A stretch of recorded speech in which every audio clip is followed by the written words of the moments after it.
თემა, რომელიც ყველა ასაკში საინტერესოა.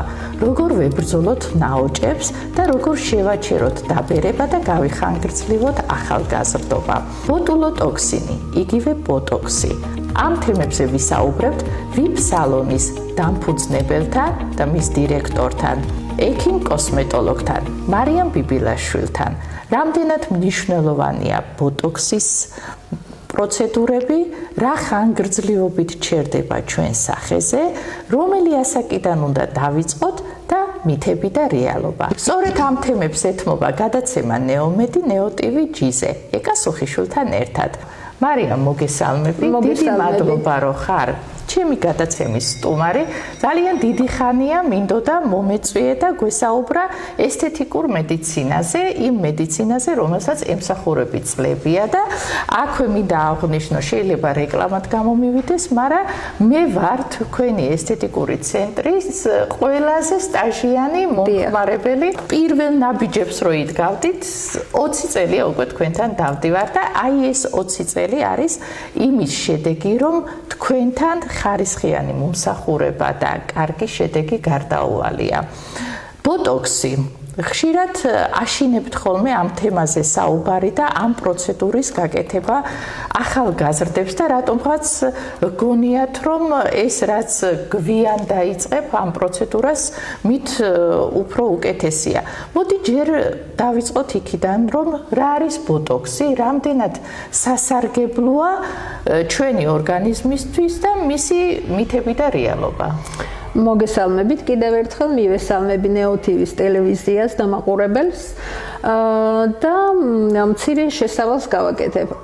ბოტულოტოქსინი, ასე წოდებული ბოტოქსი, არის აბსოლუტურად უსაფრთხო ზოგადად ჯანმრთელობისთვის. რაც შეეხება ასაკს, მე არ მიმაჩნია, რომ ძალიან პატარა ასაკიდან უნდა დაიწყო მისი კეთება, როცა ჯერ არ გაქვს ჩვენება.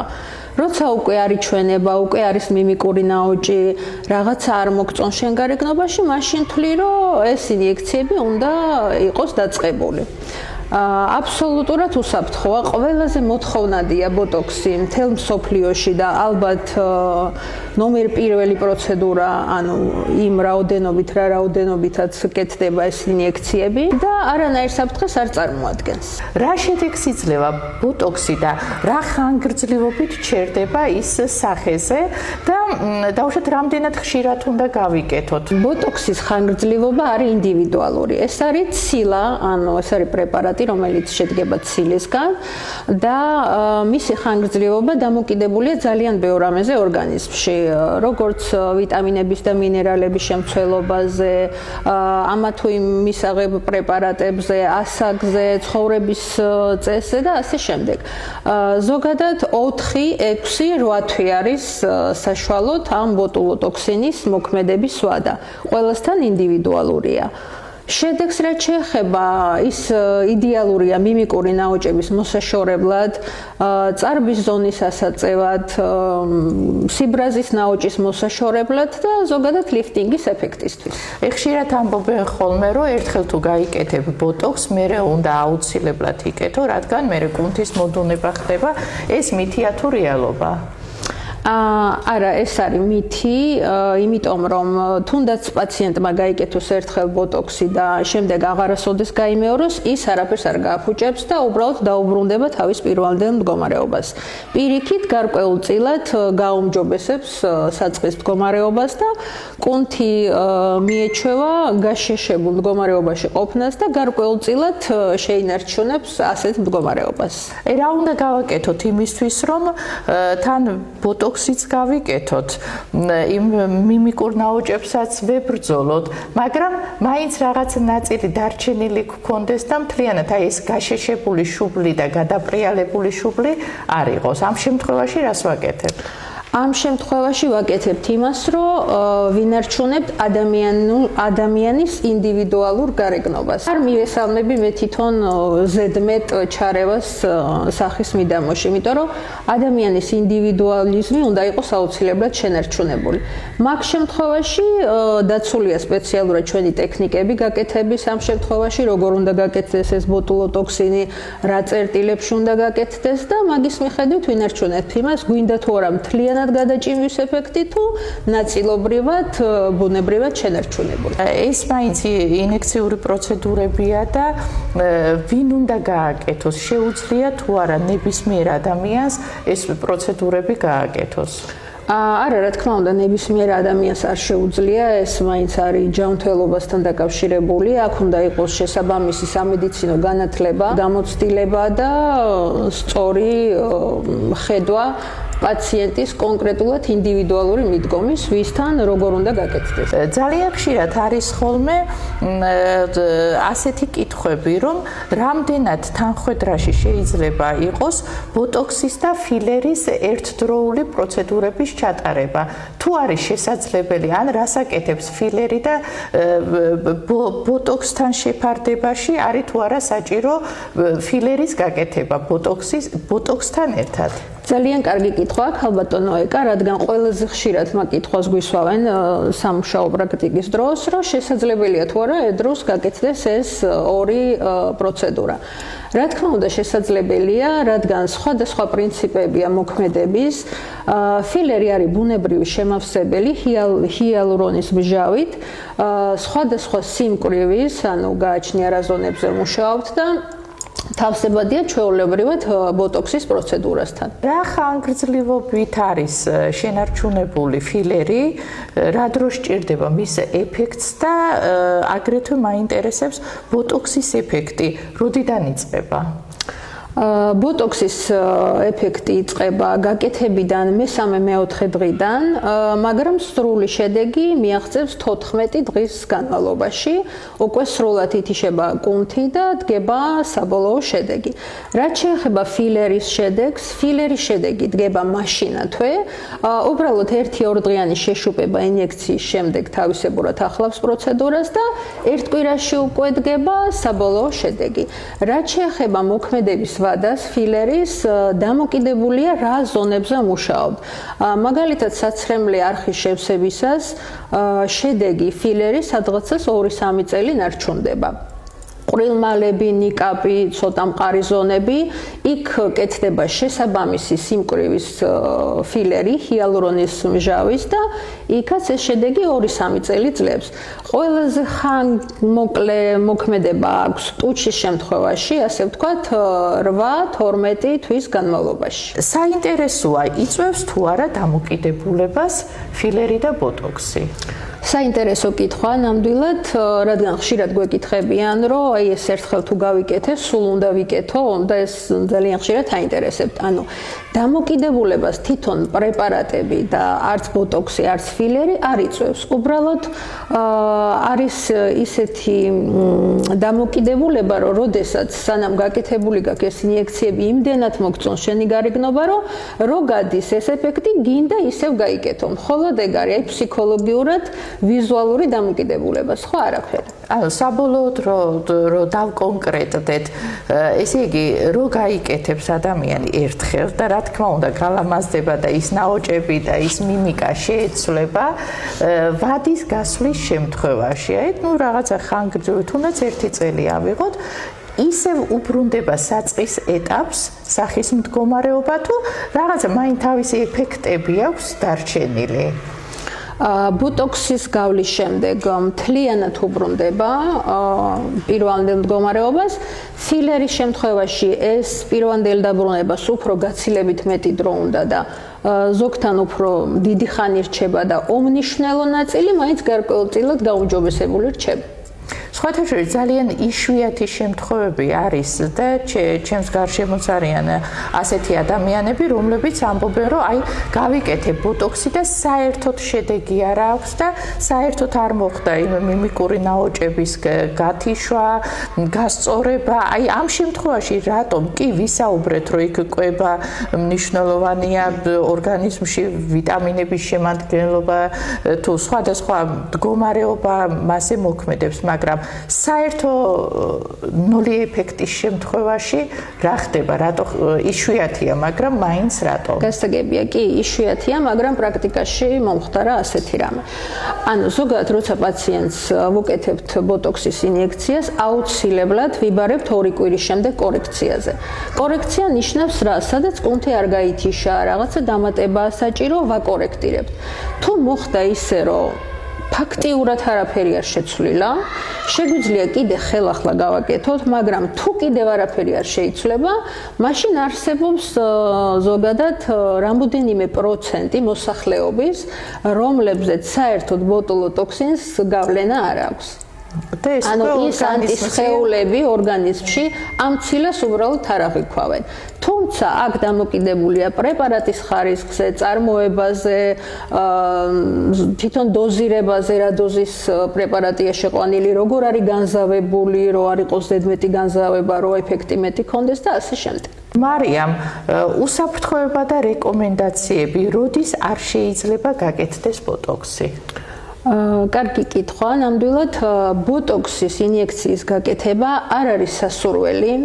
თუ ადამიანს ჰქონდა ქირურგიული ჩარევა, ჰქონდა ნარკოზი და არ არის დრო გასული აქედან, ჰქონდა მიღებული ანტიბიოტიკების მიღების დროს, ბეჯგუფის ვიტამინების მიღების დროს, მაგ დროს სასურველი არ არის გაკეთება, ნუ რა თქმა უნდა, ორსულობის და ლაქტაციის დროს არანაირი პროცედურები არ კეთდება. ანუ ეს არ არის სასურველი გაკეთება, იმიტომ რომ შედეგი არ იქნება თუ იმიტომ რომ ორგანიზმში შეიძლება შედეგი არ იქნება ისეთი, როგორიც უნდა იყოს, ანალოგიურად თუ იგეგმება ეს პროცედურები, არ არის სასურველი, რომ გაკეთდეს ჯერ ბოტოქსი და მერე გაკეთდეს, ვთქვათ, ესა თუ ის სამედიცინო ჩარევა. ჯობია რომ გაიაროს ამ ყველაფერმა და მერე გაკეთდეს. რა ვადა უნდა გავიდეს, დაუშვათ მე ვსვავ სიტყვაზე, ვსვავ ბეჯგუფის ვიტამინებს, ან რაც ჩამოთვალეთ, აი რა ვადა უნდა იყოს გასული და ხშირად არც ფიქრობენ პაციენტები, კლიენტები, რომ მოდიან თქვენთან, არც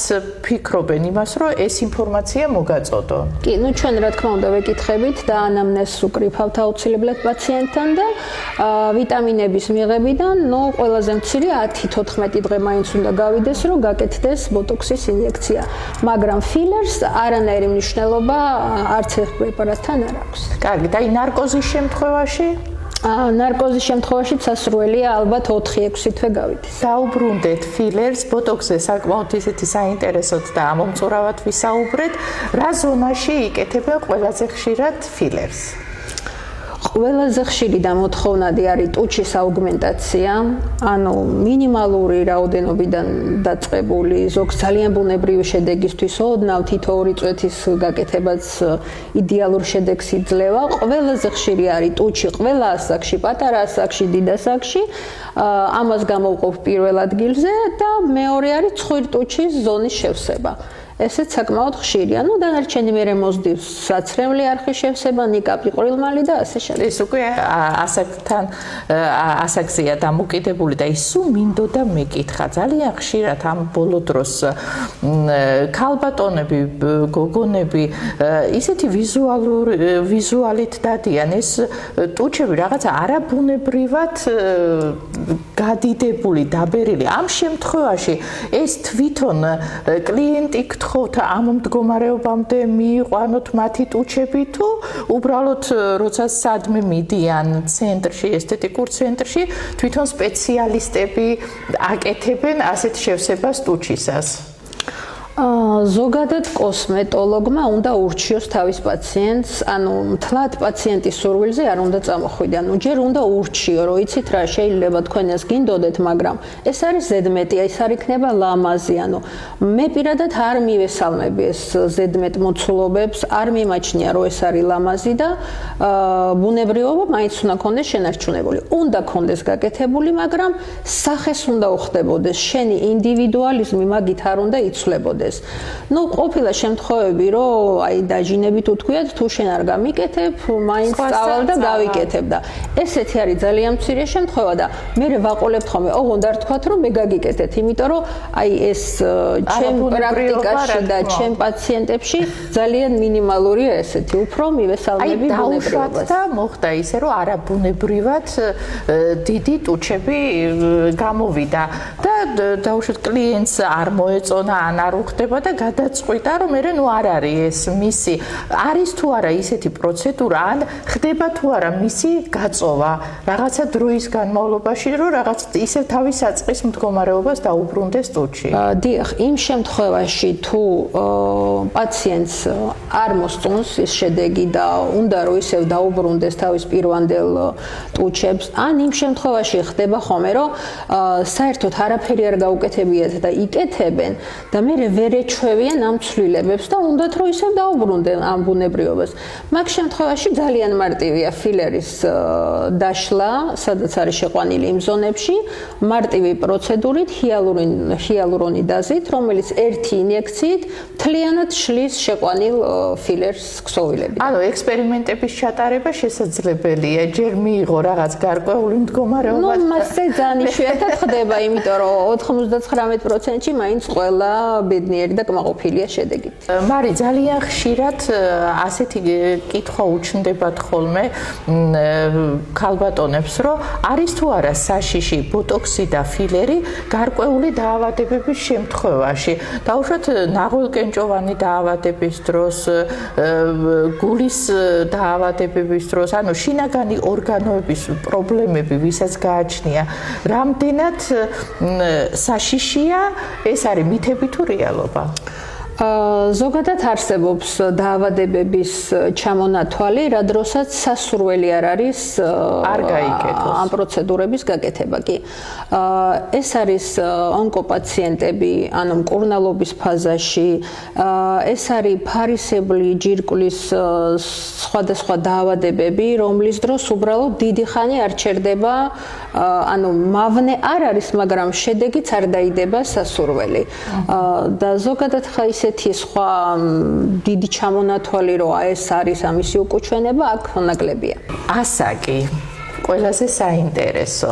ვებრძვით ჩვენ, რა თქმა უნდა, ვისაუბრეთ, რომ რაც დროულად დაიწყებ ამ პროცედურის გაკეთებას, იმ შემთხვევაში თუ ჩვენება გვინდა არ გვინდა, მაინც ვბერდებით. გვინდა არ გვინდა, ეს ნაოჭები მაინც ჩდება, რაც არ უნდა მას ადრეული პერიოდიდან ვებრძოლოთ.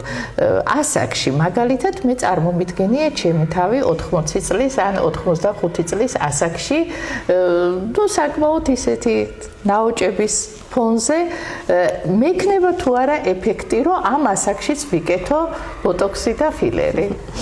ძალიან კარგი. ისეთი აღარ ვიქნები, რა თქმა უნდა, მაგრამ მაინც თუ არის რეკომენდირებული საკმაოდ ღრმა ასაკში ამ პროცედურის ჩატარება. ზოგადად ბოტულოტოქსინს აქვს თავისი ასაკობრივი ზღვარი. ანუ 60 წლის იქით, 65 წლის იქით, ნუ რაღაც სხვადასხვა პაციენტებთან უბრალოდ აღარ მუშაობს. თუმცა არის სხვა მეთოდები, კანის ბუსტერები, ლაზერული გაახალგაზრდავებები და სხვა 1000 პროცედურები, რომელიც რა თქმა უნდა ასაკშიც ხელს შეგვიწყობს იმის, რომ ბევრად უკეთესად გამოვიყურებოდეთ და ასე ვთქვათ, ლამაზად ვერდებოდეთ.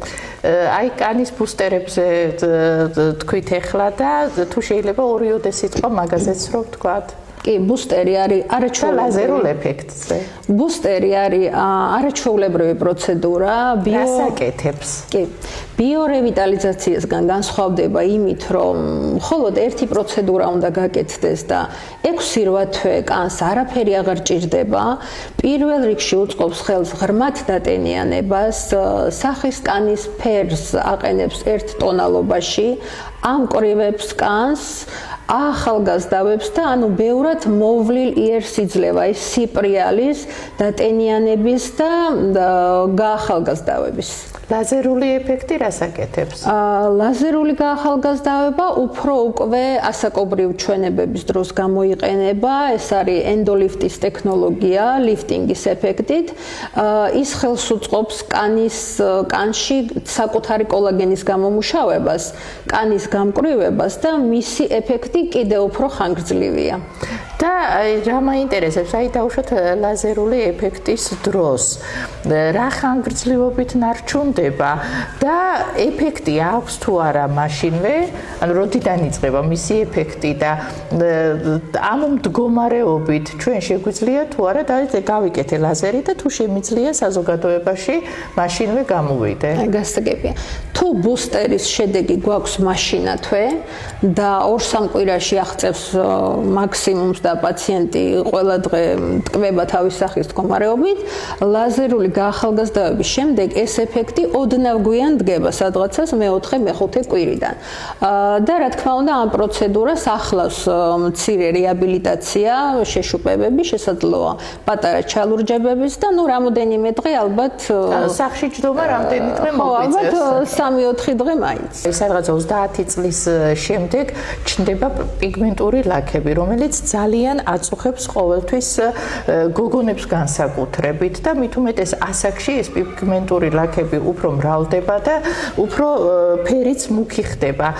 თუ არსებობს მეთოდი მის წინააღმდეგ, დაუშვათ როგორ ვებრძოლოთ რომ არ გაჩნდეს პირველი და გაჩენის შემთხვევაში რა მეთოდი არსებობს მის წინააღმდეგ საბრძოლველად? პიგმენტაციის მკურნალობა ყველაზე რთული გზაა ჩვენ საქმიანობაში, რადგან ეს პიგმენტაცია შეიძლება იყოს გამოწვეული უამრავი მიზეზით. ჰორმონალური ცვლილებები, ვიტამინების და მინერალების მდგომარეობა ორგანიზმში, მზის ინსოლაცია და ასე შემდეგ, ძალიან ბევრი რამე.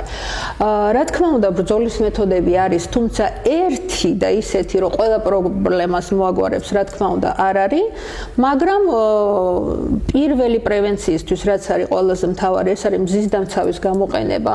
რამდენ პროცენტიანი? ხშირად მსმენია, რომ მზის დამცავი უნდა იხმარო. რამდენ პროცენტიანი უნდა იხმარო, რომ დაცული იყო ყოველგვარი ზემოქმედებისგან? ზამთრის პერიოდში 30%-იანი SPF-ი საკმარისია, ზაფხულის პერიოდში 50%-იანის გამოყენება აუცილებელია, თუნდაც რუჯის დროს, თუნდაც ზღვაზე და ასე შემდეგ.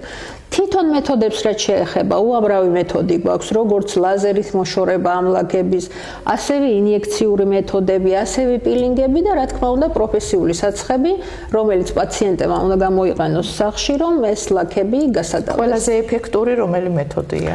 მე მივესალმები რადიკალურ მეთოდებს, ეს არის ღრმა მოწვით, ასაკობრივი ლაქებიც, პიგმენტური ლაქებიც, ცოტა ხნიანი რეაბილიტაცია აქვს, მაგრამ თითქმის სრულიად ალაგებს ამ პრობლემას. და თუ არის 50%-იანი დამცავი საცხი, ის ფონზე რუჯის მიღების შესაძლებლობა? ძალიან ნაკლები. თუ მაინც და მაინც უნდათ რომ მიიღონ რუჯი, მაგრამ მაინც კანი იყოს დაცული, მაშინ ცოტა ნაკლები პროცენტიანი 20-25 რომ თლათ ბარიერის გარეშეც არ დარჩეს კანი და ცოტა რუჯიც მიიღოს. ბოლო შეკითხვა მექნება, უკვე ჩვენი გადაცემა დასასრულს უახლოვდება.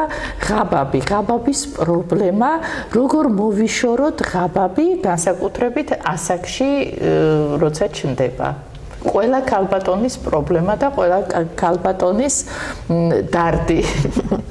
დღესდღეობით არის ძალიან ეფექტური მეთოდი, ეს არის ენდოლიფტ ტექნოლოგია, ლაზერული, რომელიც ჩვენთან ტარდება, რომელიც საჭიროა მხოლოდ ერთი პროცედურა, მუდმივი შედეგისთვის. ეს არის სპეციალური სხივის ლაზერი, რომელიც ადნობს ამ ცხიმის ფენას ლოკალურ ადგილზე.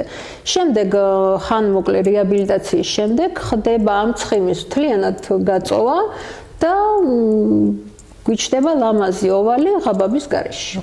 მარი, ძალიან დიდი მადლობა ამომწურავი ინფორმაციისთვის. უბრალოდ იმდენად ეს ესთეტიკური მედიცინა ძალიან ბევრია და იმდენ რამეზე მინდა ვისაუბროთ, თუნდაც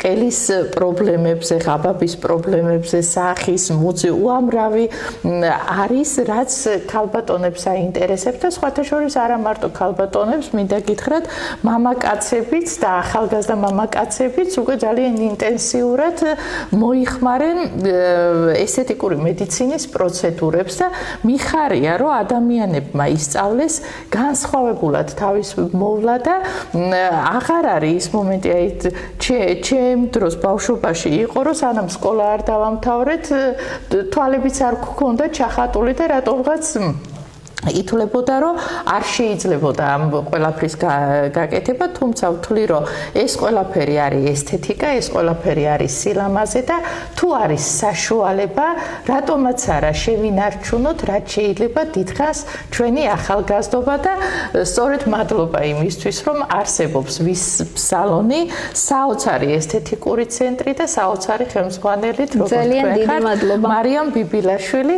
გვიყურეთ ყოველ შაბათს 7 საათზე ნეო ტივიჯიზე აქტუალური თემებით მედიცინის შესახებ.